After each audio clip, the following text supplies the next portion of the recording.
Humayog at maglakbay pawa, walang kalilimutan kami.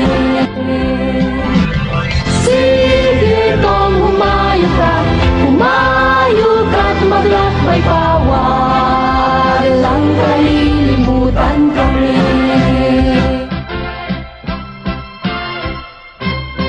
Alam mo ba ang manggagaling sa St. Louis? Tia lang ang tawag ko, pero ang totoo, lola ko siya. Lolang Tia? Tia siya ng nanay ko, kaya lola ko na rin. Ah. Alam mo, mayaman yun at ang bait-bait pa niya.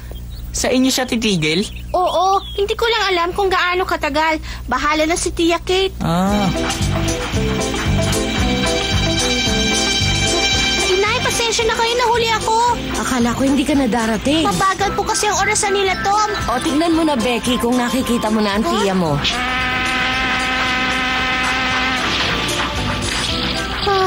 Wala pa po eh.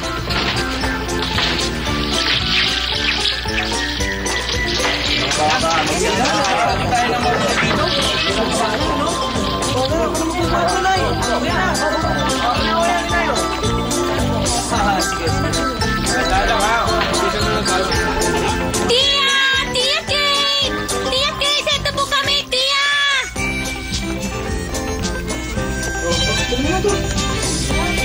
Oh, Tia! Becky, kumusta ka na? Maligayang pagdating po, tiya. Salamat naman at sinundo niyo ako. Becky, tumaas ka buhat nung huli kitang makita. Tayo na po, tiya. Alam kong pagod kayo sa paglalakbay. Kumusta kayong lahat? Mabuti naman po. Nasanay na po kami dito, tiya. Talaga? Natutuwa akong marinig yan. Hak! Tom, sino ba yung dumating na bisita nila Becky? Ang tiya ng nanay ni Becky. Ganun ba?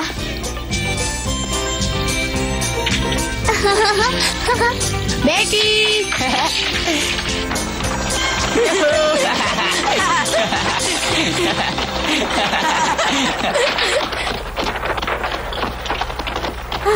At si Tom?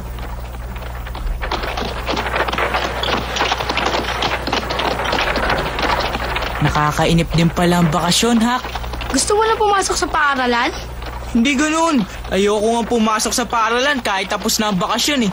Hindi ka ba naiinip kahit nag-iisa ka, Hak? Hindi, lagi ako nag-iisip ng mga bagay. Eh, ano namang mga bagay yun? Madalas, pagkain ang iniisip ko, kinakain ko lahat ng masasarap na pagkain na gusto ko. Ang sarap mangarap. Ganun ba, Hak? Kung ganun, Hak, nakakain ka na ba ng masasarap na pagkain? Yung talagang masasarap. Nalilimutan mo ba? Lagi ko kinakain ng mga tira ng kanin sa hotel. Marami akong alam sa pagkain at pagluluto. Oo nga pala.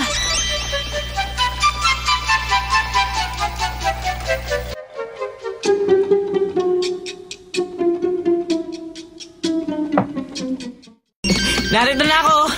Hindi ako nahuli sa punan, ha? Hindi nga, Tom. Pero malapit ka nang mahuli. Ito ang tinatawag na ang oras ang huli. Tom, Po? saan ka nang galing? Magtapat ka. Kung saan-saan lang po. Huwag kang magsisinungaling, magkasama kayo ni Hak, hindi ba? Hak? Una po, kalaro ko si Becky. Tapos, naglaro po kami ni Joe at Bane. Hindi po kay... Nakita ko kayo. Huh? Bakit ba lagi kang nagsisinungaling? Ang kasunod ng pagsisinungaling ay pang-uumit. Kayo din naman po, Tia Polly. Nagkunwari din kayong hindi nyo alam, pero alam nyo po, isang uri din po yun ng pagsisinungaling. Huwag kang mga tuwira ng baluktot. Bakit ba lagi ka na lang nakikipaglaro sa Hak na yan? Dahil po, mabait siyang tao. Siya'y isang palaboy. Mabait pong tao si Hak. Gusto po niya ako. At gusto ko rin po siya. At hindi po niya kasalanan na wala po siyang bahay. Iniwan po siya ng tatay niya, kaya po siya naging palaboy. Tama.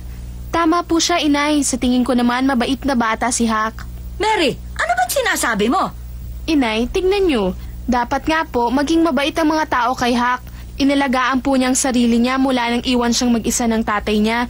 Pero ganun pa man, sa tingin ko po ay mabuting bata si Hak. Tama, yan din ang gusto ko pong sabihin. Kahit maliit pa siya, kaya niya nang mabuhay ng mag-isa. Ako, hindi ko pa magagawa yun. Bakit ka naman mag-iisa? At sino naman ang iiwan sa'yo? Hindi ko po ibig sabihin iiwanan ninyo ko. Hindi ko po kaya yun. Oh, siya.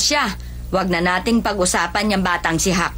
Magdasal muna tayo bago tayo kumain. Opo.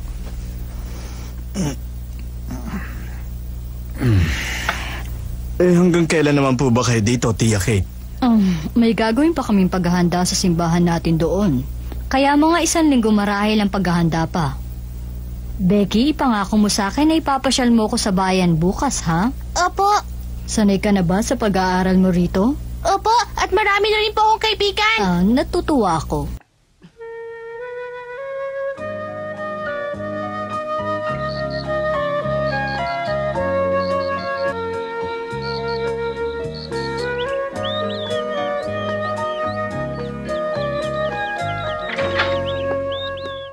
O paano, Mary? Aalis na ako. Opo. Mag-ingat kayo, Inay. Oo. Yahoo! Uy, Sid! Umalis ang Tia Polly ngayon, ah! Ano ba ang gagawin natin ngayon, Tom? Kung lumungoy kaya tayo buong maghapon sa ilog ngayon? Huh? Yahoo! Bili ni Tia Polly! Huwag raw tayong lalangoy! Wala naman siya, di ba?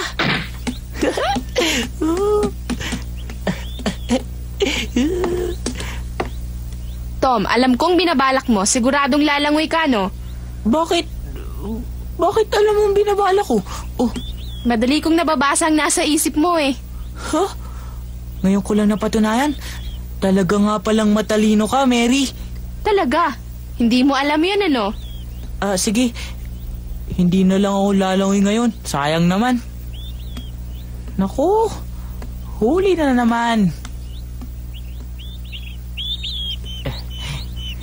Kala siguro nila.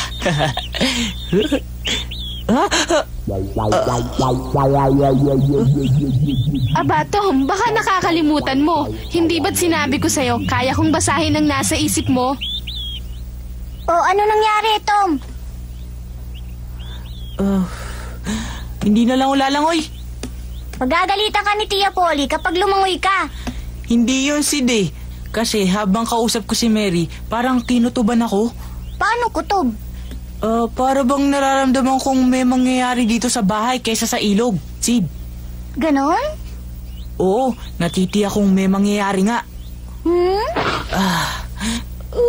Pabira!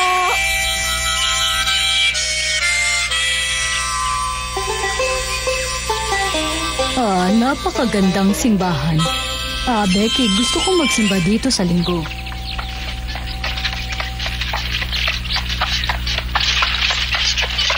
Ha?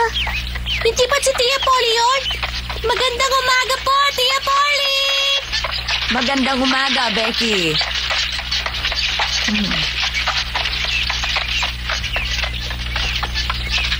Sino siya? Tiyahin po siya ng kaibigan ko. Tiyahin? Si Tom po, yun po ang kaibigan ko.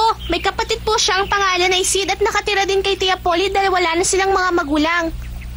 Ganun ba? Pero nagkakasundo naman kaya sila?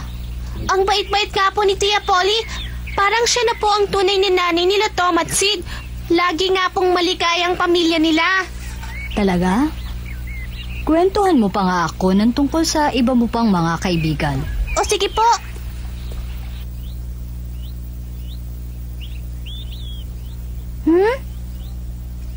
Ano ba ang sinusulat mo dyan, Tom? Ha? Tala-arawan. Gagawa ko ng tala-arawan ko. Talaga? Ngayon ka magsisimula? Oo. Isusulat mo na para sa araw na ito? Oo. Pero umaga pa lang ngayon, Tom. Ang dapat pagkatapos ng araw na ito, saka mo palang isusulat yan. Ganito ako magtatala-arawan. Si Tia Polly ay nagpunta sa taniman namin sa Blackstone. Gusto ko sana lumungoy sa ilog. Pinigilan naman ako ni Mary. Sinunod ko siya dahil naramdaman kong may mangyayari maganda dito sa bahay ngayon. Sa tingin ko, mas maganda mangyayari dito kaysa sa labas. Galing ko sumulat, no? Kung walang mangyaring maganda. Huwag kang mag-alala. Tom! Tom! Huh? Boses ni Becky yun ah. Ha? Sabi ko na sa'yo, may mangyayari maganda dito sa bahay.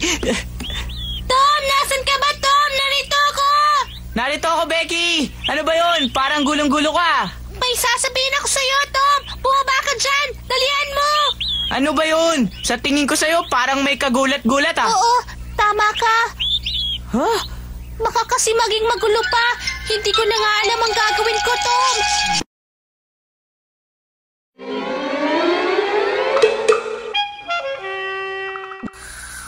Hak!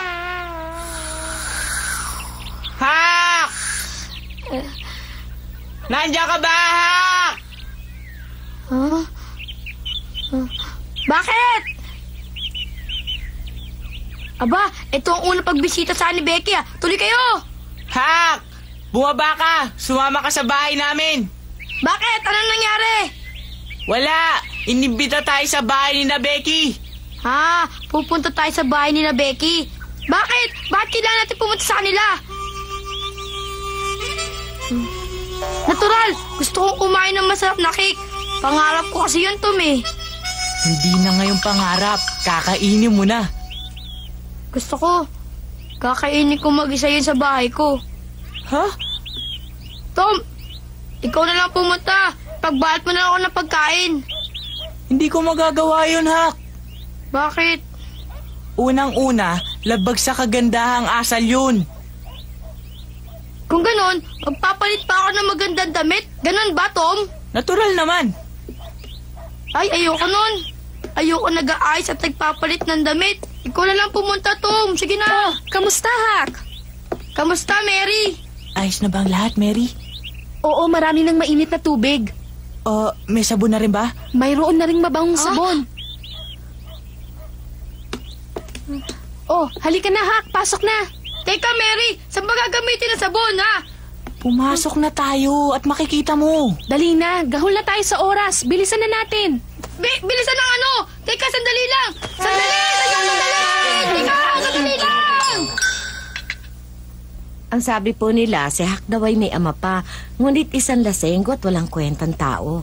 At iniwan si Hak ng kanyang lasenggong ama, hindi ba? Kaya sa tingin ko, walang masama kung aalagaan ko ang bata dito. Wala po akong tutol kung gusto ninyong kunin at arugain si Hak. Ngunit tiya, isipin po muna ninyong mabuti bago kayo magpasya. Makikita rin ang dalawang mata ko at mapapatunayan ko rin sa aking sarili kung dapat ko nga siyang ampunin bilang anak ko. Tia! Nakita ko na po si Hak. Darating po siya sa loob ng isang oras. Salamat, Becky. Sasamahan pa nga po siya ni Tom papunta dito, Tia. Mabuti naman kung ganon, Becky. Para naman maitanong ko kay Tom ang tungkol sa buhay ni Hak. Aray, Mary! Masakit! Bakit ayaw luminis ng balat mo kahit gaano kuskus? Ako na Oh, pakiabot nga rin ng mainit na tubig. Oh, ito na. Ako na! Nahihiyan naman ako! Aray! Tama na, Mary! Sinabi ng tiis lang, bilisan mo. Oh, Tom, bilis na. Gawin na tayo sa oras. Mary, ako na, Mary! Bilisan mo. Mary! Ibuhos mo na sa kanya, bilis.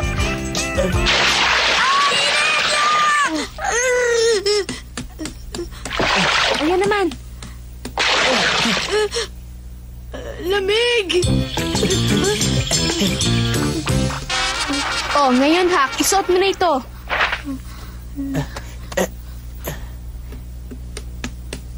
Isuot mo naman to ngayon.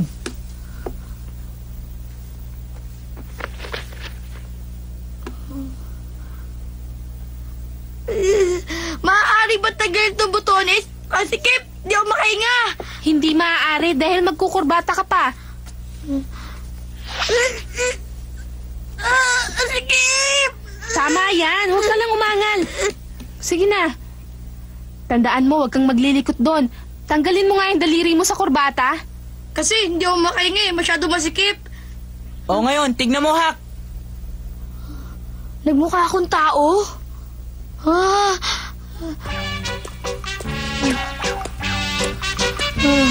Konting tiis na lang at malaking cake na ang kakainin mo. Eh, paano kumakain? Di ako makahinga eh. Asikip. Masasanay ka rin. Teka, Oh, bakit? wala Ano? kasot na kurbata. Ba't ako lang? Bakit? Lugi yata ako. Kasi iisa lang ang kurbata ko. Suot mo pa. Bagay naman sa'yo eh, maganda. Ganun ba?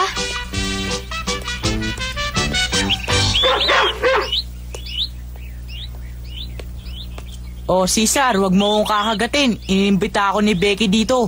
Kung hindi, baka kagatin ka dito kasama ko. Oh, bakit Hak? Giniginaw ka ba? Hindi. Ngayon lang kasi ako papasok sa magandang bahay. Kinaabahan ako, Tom. Huwag kang matakot. Oh, sabi ko na nga ba kayo na yan eh. Naghihintay na kami. Talaga? Halika, pasok na tayo. Tuloy. Oh, tara na. Tumuloy na daw kayo. Tia, ito po si Tom at si Hak. Kamusta po kayo? Natutuwa ako at dumating kayo rito. Salamat po sa Maraming salamat po sa paanyaya niyo sa amin.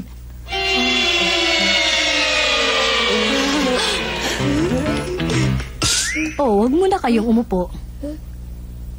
Isa ka lang palang mahirap na bata, Hak. Iho.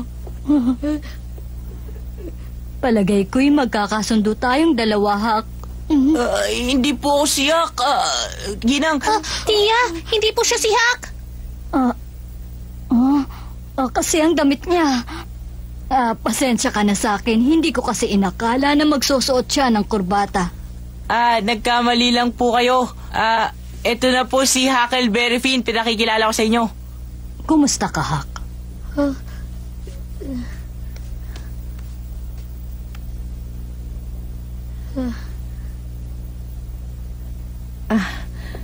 Maupo na kayo mga bata at ako na magbubuhos ng tiyan nyo. Opo.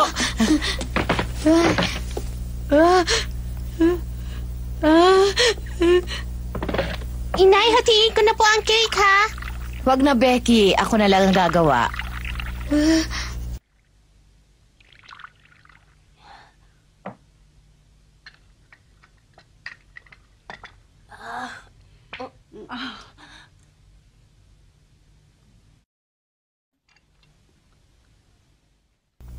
May paaralan malapit sa aking bahay. Mahusay na paaralan yon at tinitiyak ko sa iyong magugustuhan mo doon. Sarap. Meron din pong paaralan dito sa amin. Nasa tuktok po ng maliit na bundok. Maganda po doon pero ayoko po doon mag-aral. Ikaw din, di ba, Tom? Hindi totoo yun. Huwag kang magsalita ng ganyan, Hak. Ang dapat sa iyo'y pumasok sa isang paaralan.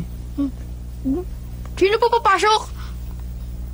Ikaw, Hak. Dapat kang pumasok sa paaralan at doon ay mag-aral. Ako po?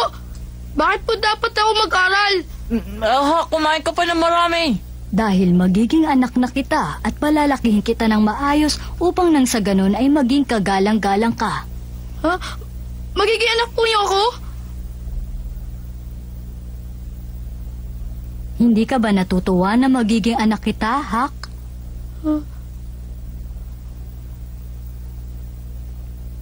Sandali po. Ano ba to, Tom?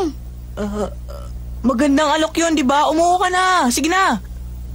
Tia, wala pa po kaming sinasabi sa kanya ni Tom. Di mas lalo siyang magugulat dito. Hak, aampunin kita bilang isang anak ko. Ano po? Hak, umupo ka lang. Alam mo to, hindi ba, Tom? Hak, tumahimik ka muna. Mag-isip ka. Mayaman sila. Yan ang isipin mo. Mapalad ka. Ano sinasabi mo, mapalad? Uwi na ako, Becky.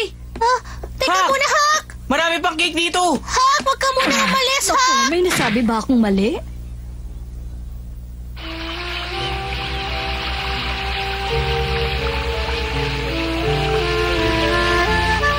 Hak! Hak! Hak!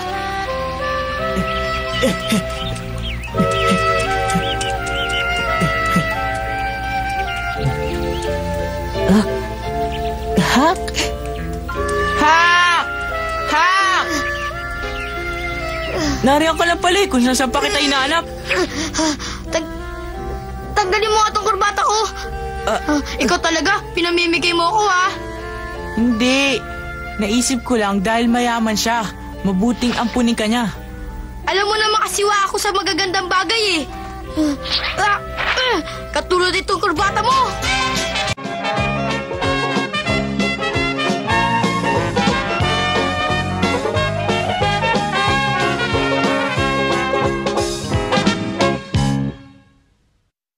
Walang hindi pangkaraniwang nangyari ng 3 araw.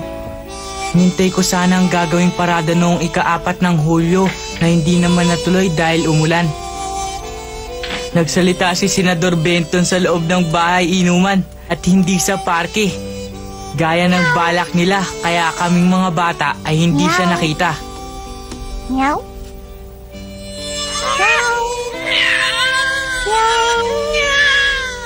Meow.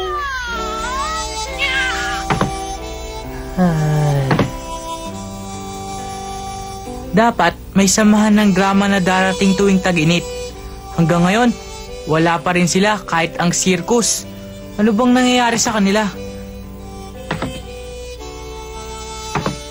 Ay, sana magkaroon naman ng kasayahan o kahit isang malaking libing.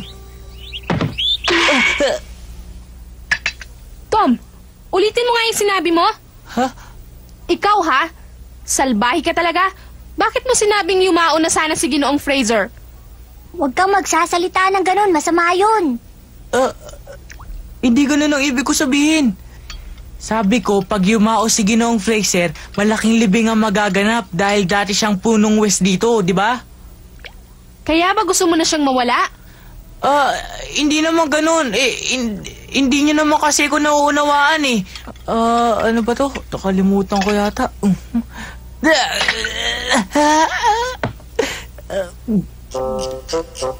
Kahit na ano ang gawin kong paliwanag, akala nila iba ang gusto kong mangyari. Ang nasa isip ko, dahil 79 na taon na si Ginoong Fraser at may malubha siyang sakit, baka lang di magkaroon ng malaking libing. Ang salbahe ko nga, kasi naman inip na ako eh.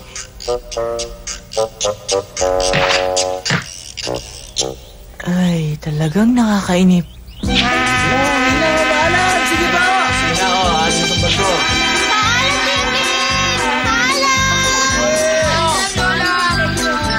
Ano? May kasiyahan sa bahay nila Alfred Temple? Oo, Tom, dahil kaarawan niya. May paanyaya na nga ako kahapon pa eh. Ganun. Kailan gagawin? Bukas, ikaw, naanyayahan ka na? Hindi po eh. Talaga? Ba't ganon? Ikinalat na nga ang mga paanyaya sa lahat ng kamag-aral natin eh. Si Joe nga, nakatanggap na rin siya. Baka hindi niya ako inanyayahan dahil nag-away kami nun. Di ba tama ako? Palagay ko naman hindi siya ganong tao. Hindi siya mapagtanim. Di ba tagal na nun? Ewan ko eh, hindi niya ako inanyayahan eh. Tom! Ben! Magandang araw po, Ginang Thatcher! Kumusta kayo? Becky, alis na ako. Apo! Huwag ka mahuhuli sa oras na pagdating ng tao, ha? Apo! Bumalik na ba ang tiya mo sa St. Louis? Oo, sabi nga ng tiya ko, sayang daw dahil ayaw magpaampon ni Huck. Ganun ba? Bakit? Aampunin ba si Huck ng tiya mo? Becky, naanyayahan ka na ba sa kaarawan ni Alfred? Oo, Tom. Sabay tayong dalawang pumunta doon, ha? Hindi pa nga ako nabibigyan ng paanyaya eh. Ha? Sabi niya baka raw dahil nag-aaway sila noon ni Alfred, kaya ganun. Oo nga, naalala ko na. Nahulog pa nga si Alfred sa ilog. Pumasok sa bangka namin ng tubig. Hindi pala siya marunong lumangoy. Tom, bakit hindi ko nalaman yun? Tom, alam mo, maginoo naman si Alfred eh. Alam ko, hindi siya magtatanim ng sama ng loob kahit kanino. Siguro nga, pero napahiya siya nung araw na yun eh.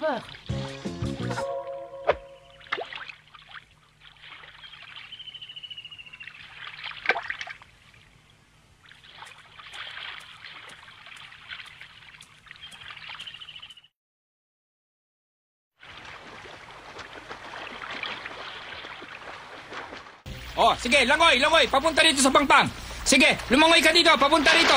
Ayan, malapit ka na sa Pangpang.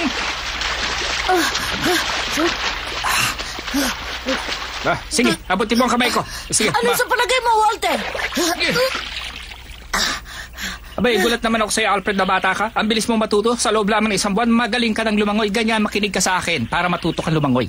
Talaga? Kamusta, Alfred? Hak! Nagsasanay kang lumangoy, Alfred? Oo. Ang galing mo na lumangoy, ah. Alam mo, Hak, mangako ka naman na hindi masasabihin kahit kanino na nagsasanay ako. Wala akong balak ipagsabihan. Salamat, Hak! Nangangako ka talaga, ha? Ha? Oo, bakit ba? Kasi nahiya ako eh. Alam mo na, hindi pa ako masyado talagang marunong lumangoy. Ganun ba ang palagay mo? Sa tingin ko, magaling ka ng lumangoy. Hindi pa ganun kagaling. Hak, huwag mo sasabihin sa iba ang nakita mo, ha? Sige, Walter, susubugin ko ulit. Sasabihin mo kung anong mga mali ko, ha? Sige.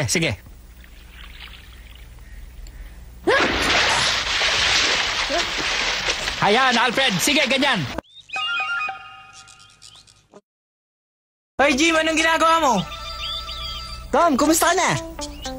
Jim, may gawain ka bang kailangan mo ng tulong ko? Huh? Gagawin ko, kahit na ano. Sige na.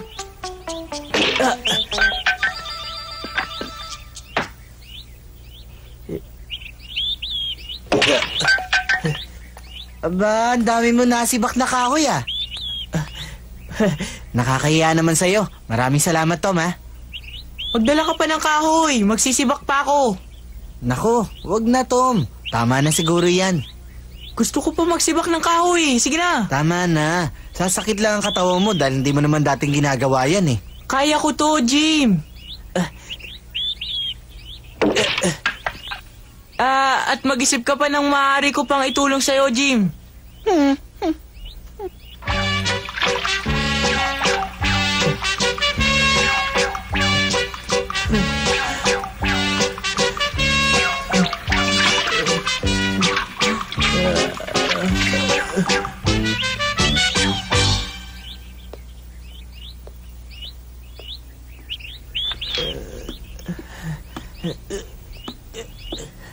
Huh?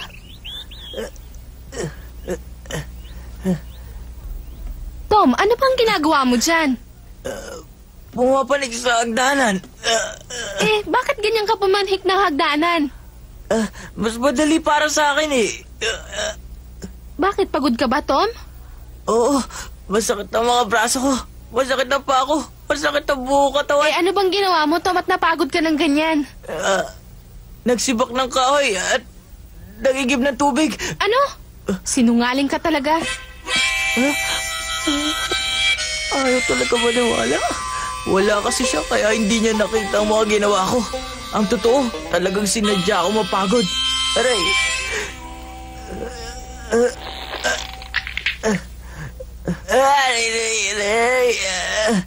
Lahat ng ito dahil sa pagkakainip. Tom, tumayo ka dyan. Nandyan si Alfred Temple. Si Alfred? Bakit siya pumunta dito? Nagdala siya ng paanyaya para sa karawan niya. Talaga, Sid? Kausap niya ngayon si Mary dun sa kusina. Hindi pa siya umalis? Aray.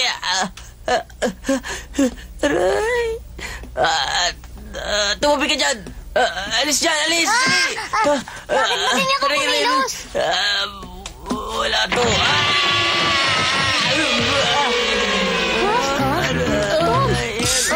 Ano bang nangyari sa'yo? Wala. Mag-ingat ka sa susunod. Ayos ka lang ba?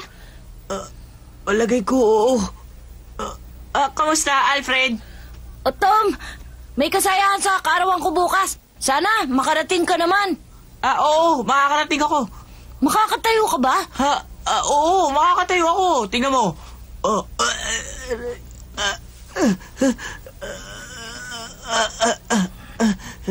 Ayos na ako, di ba? Sabi namin gagawin. May sayawan, laro at iba't ibang uri ng paligsahan. Naku, baka hindi ka makasali. Masakit yata ang katawan mo eh. Huwag ka mag-alala. Ngayon lang to. Bukas wala na to. Ganun ba? O sige, magkita tayo. O, alis na ako, Mary. O sige.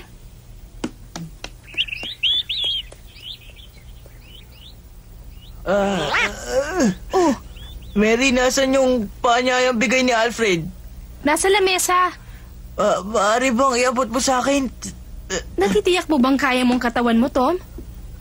Marami daw palaro at paligsahan. Tama ba? Galing siya sa St. Louis, hindi ba? Ganun siguro ang kasayahan nila. Habulan, boxing, at marami pang ibang palaro. Si Alfred naman, oo. Ba't hindi niya hinatid na maaga ang paanyaya niya sa akin? Ngayon panahon mo sakit ang buong katawan dahil sinadya akong pagurin ang sarili ko. Sinungaling ka talaga, Tom. Totoo yun, baka akala mo.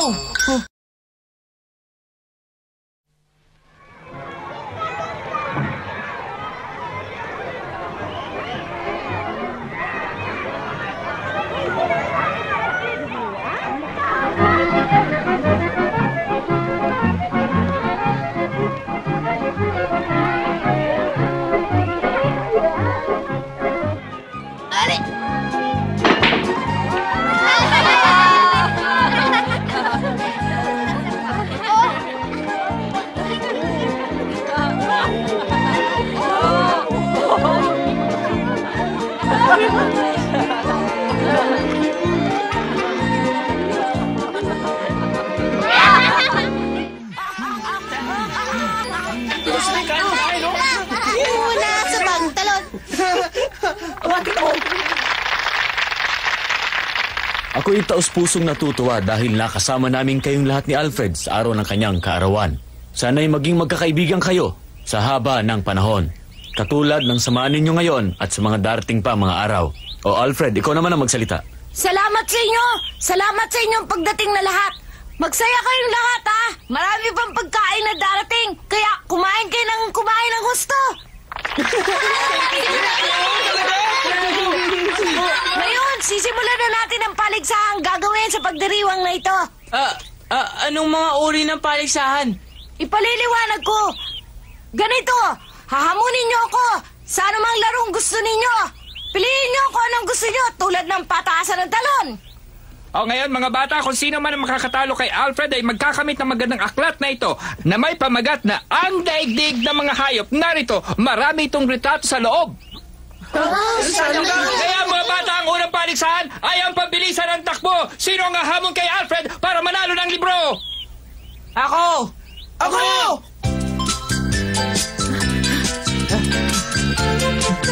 Bilisan mo, Tom! Bilis, Alfred!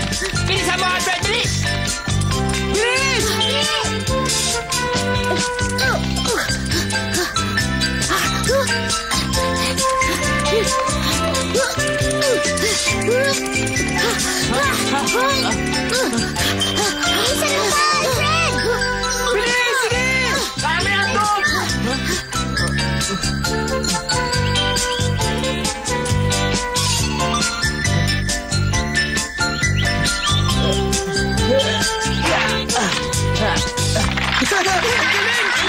Ang galing nito, no?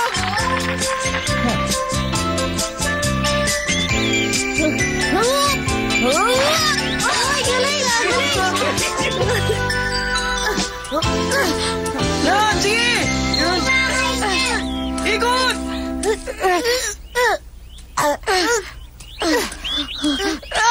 Naku, si Joe!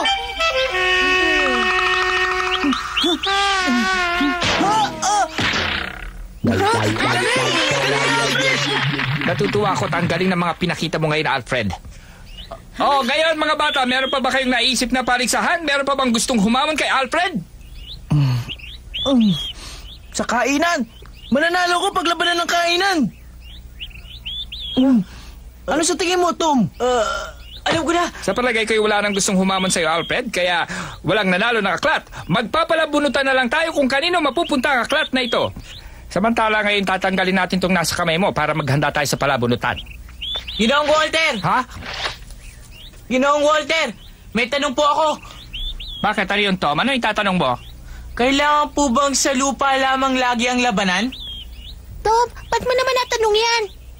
Alam ko na, Tom. Gusto mo bang itanong kung maaari ang paligsahan sa paglangoy? Opo. Maari po ba? Oo, maari yun. Talaga? Ngayon, mga bata, tatapikin nyo yung bato doon sa kabilang dulo at babalik kayo dito. Kung sino mauna, yun ang panalo. Alam mo, maaaring huwag ka nang lumangoy sa karerang to. Huwag mo ko alalahanin, Tom. Talaga? O sige, matatalo kita. Ngayon, kumanda na! Lagot!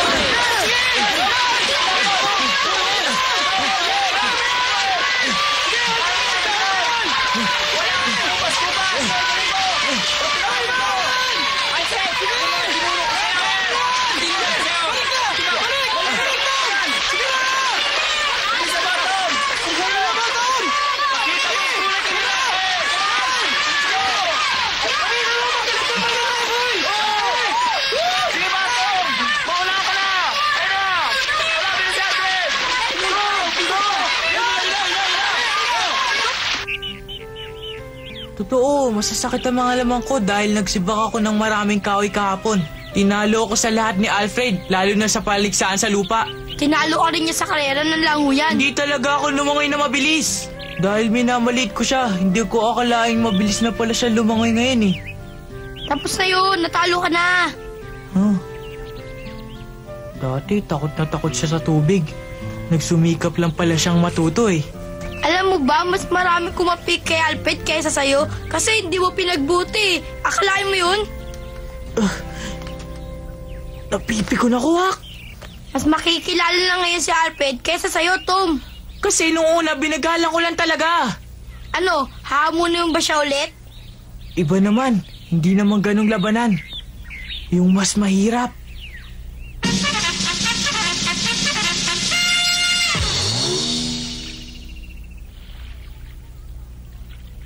Paliwanag mo nga ang patakaran nito. Madali lang. Kung sino mas makatagal sa ilalim ng tubig, yun naman nanalo. Paano tayo mananatili sa ilalim ng tubig na hindi tayo lulutang? Eh kaya nga itong lugar na to ang pinili ko. Sisisid tayo sa ilalim ng kahoy na yun para hindi tayo makalutang. Alam ko na, tayo na. Ikaw ang mauna, Tom, para malaman niya kung paano.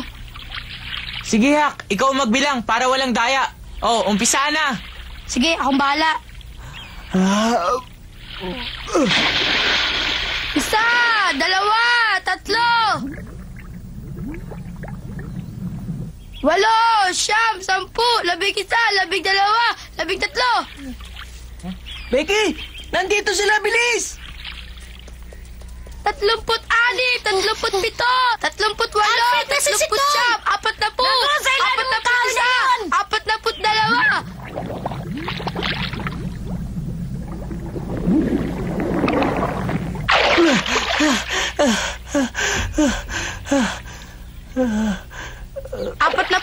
na sandali, Tom.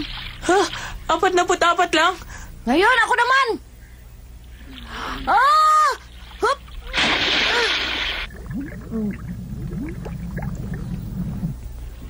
Ano katagal ba si Tom sa ilalim ng tubig? 41. Nakakatagal dati si Tom ng 50 sandali sa ilalim ng tubig. 43. Sabi ni Hak, 44 daw ngayon. Eh ako nga, 30 sandali lang, Becky. 54, 55, 56. 6 na po! 6 na po, isa! Tom! Dali.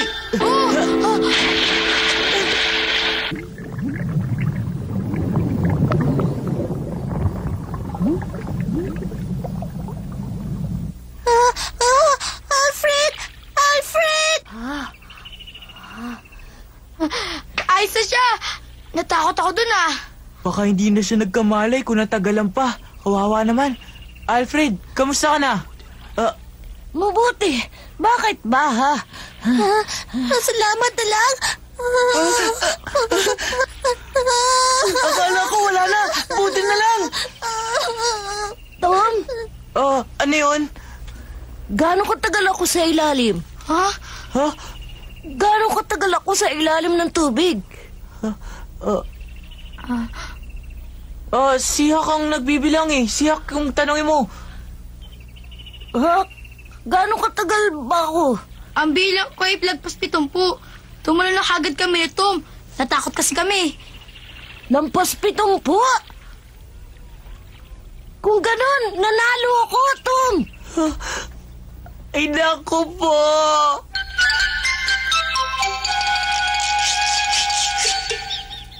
Becky, ayaw niya talaga matalo, no?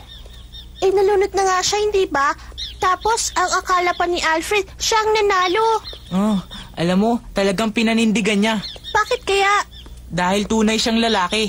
Eh, ba't ganun? Hindi man lang siya nagpasalamat sa'yo o kay Hakman lang? Ah, hindi. Sa tingin ko, hindi niya kasalanan yung Becky. Nawala lang sa isip niya. Tom? Ha? Ano yun? Gusto kita. Ha? Anong sabi mo, Becky? Dahil maginoo ka, Tom. Ha? Becky! Paalam, Tom! Salamat sa paghatid mo sa akin!